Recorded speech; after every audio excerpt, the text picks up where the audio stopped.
Mr. President, thank you for allowing my country's participation in this meeting.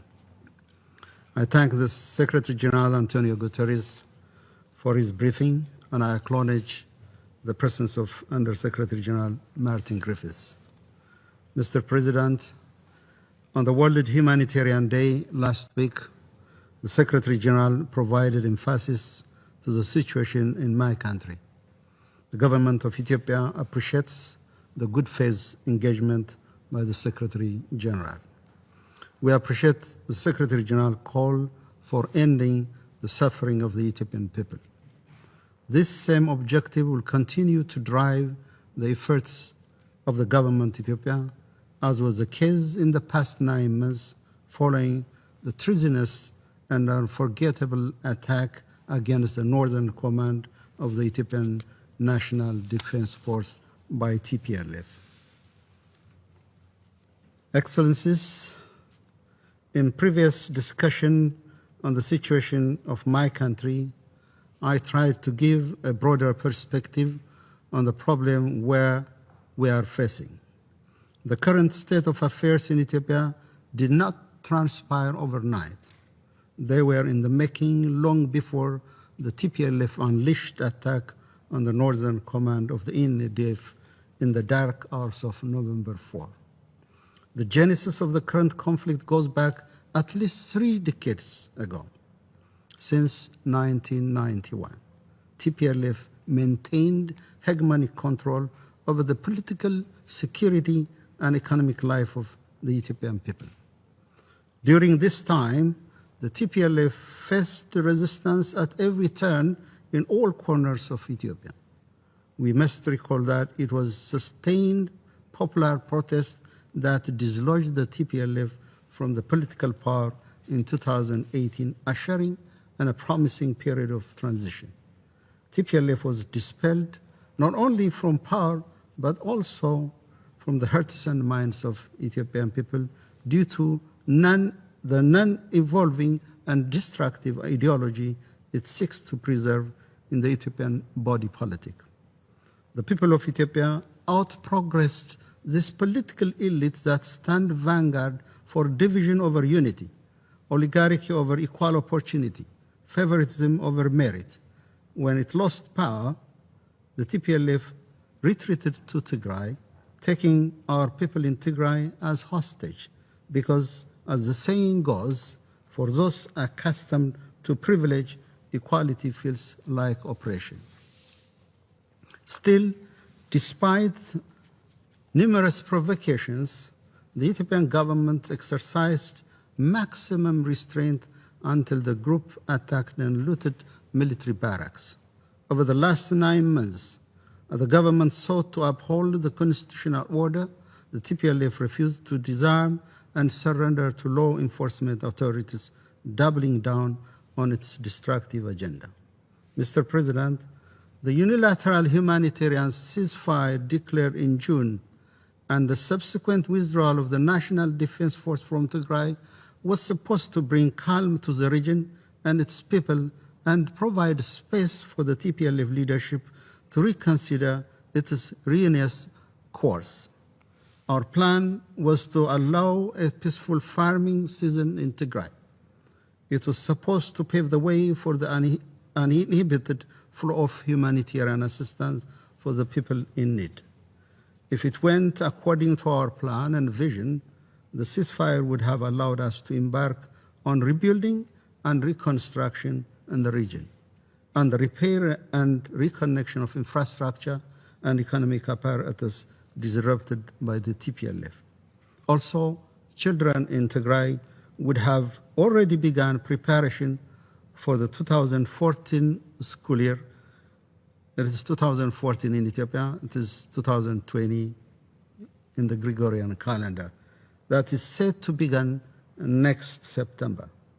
We had also wished for members of the TPLF that showed signals of willingness for peace to successfully advance their position and convince their peers to abide by the law and follow the path of peace.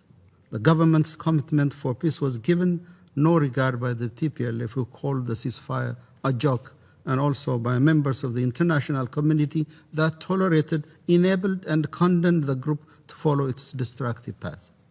The repeated plea for ceasefire was ignored, and we now have Ethiopian children in Tigray subjected to forced recruitment to serve as cannon fodders. We also see aid distribution conditioned to parents giving away their children to war.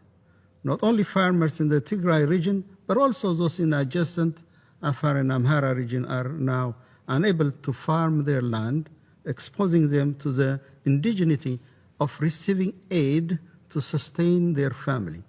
Hundreds of thousands in Afar and Amhara region are displaced and have sustained irreparable damage for their well-being. In absolute disregard for the well-being of people and in greedy pursuit, whatever is there to be acquired by creating mayhem on the very people it purports to stand for, TPLF blocked humanitarian aid.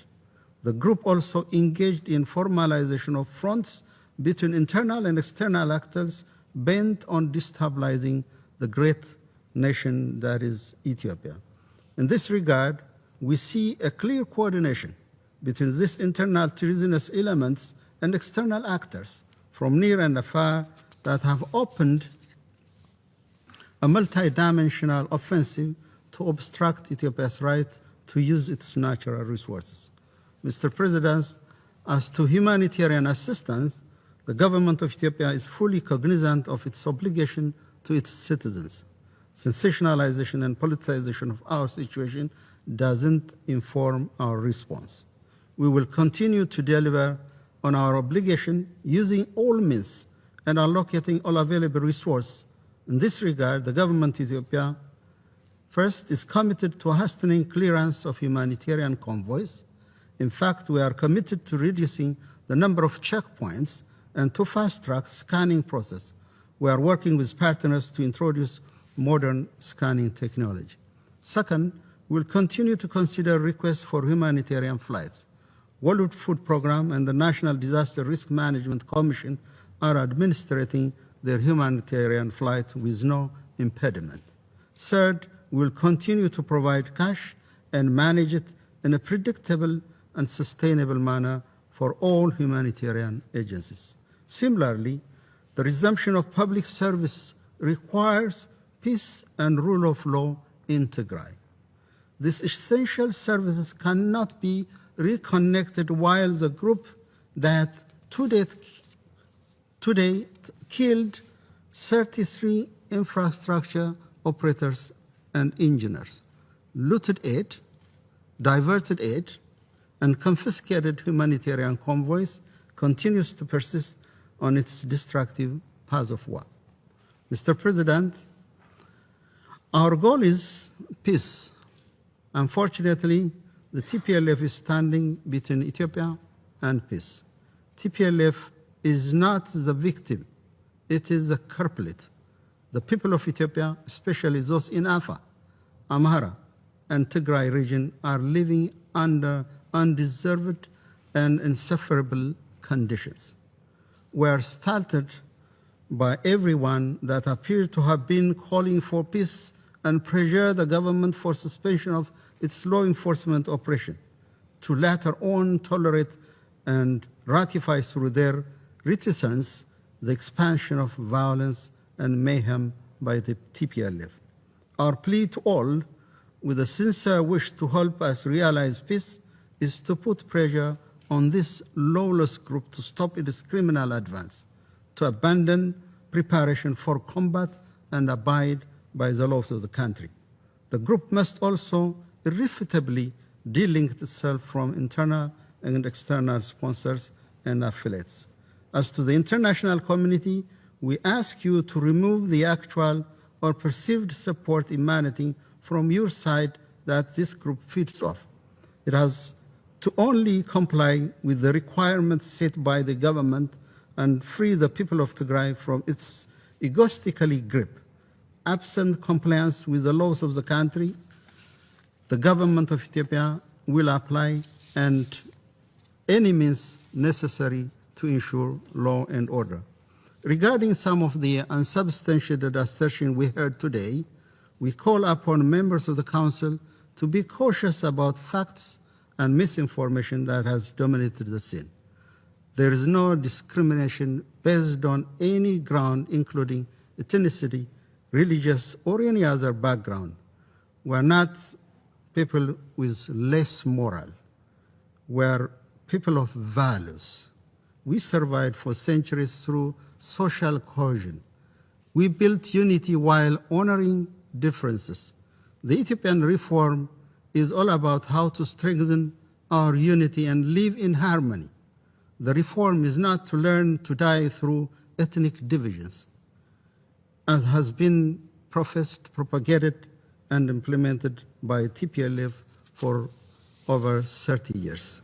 Mr. President, I would like to use this opportunity to express our gratitude for all of you who stood with us in times of our need. At the same time, we respectfully assert our sovereign integrity as an ancient, independent African country on a constant strive to overcome its challenges. In this regard, I would like to underscore the severe mentality that seeks to undermine the sovereign right and responsibility of states of their own security and well-being of their people have proven harmful in very many instances. We only hope the right lesson are learned. Evidently, Ethiopia is not a country that allows delegating the shaping of its future.